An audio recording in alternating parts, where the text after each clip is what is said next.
ফ্যাসিবাদী শাসনের পতনের পর দেশে গণতন্ত্রকে প্রাতিষ্ঠানিক রূপ দেওয়ার চলমান যাত্রায় গণমাধ্যমের কিন্তু ভূমিকা অনস্বীকার্য। গণমাধ্যমে দেশ বিদেশের প্রতিদিনের চালচিত্র দৃশ্যমান। আমরা সারা পৃথিবীর কখন কোথায় কি ঘটছে মুহূর্তে আমরা গণমাধ্যমের মাধ্যমে দেখতে পাচ্ছি, জানতে পাচ্ছি।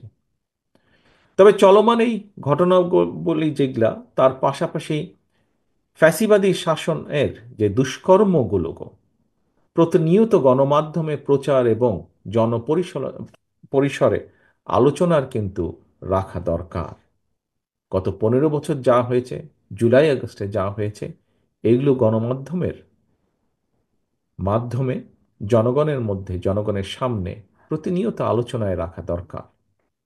ফ্যাসিবাদী শাসনকালের বর্বরতার যে চিত্র যদি আমরা প্রতিনিয়ত স্মরণ রাখতে পারি, তাহলে একদিকে যেমন দেশে কার্যকর গণতন্ত্র উত্তরণের পথ সুগম করবে এটি, ঠিক একইভাবে অপরদিকে ফ্যাসিবাদ বিরোধী রাজনৈতিক দলগুলোর মধ্যে কেউ বিভেদ বা বিরোধ উস্কে দিতে সক্ষম হবে না।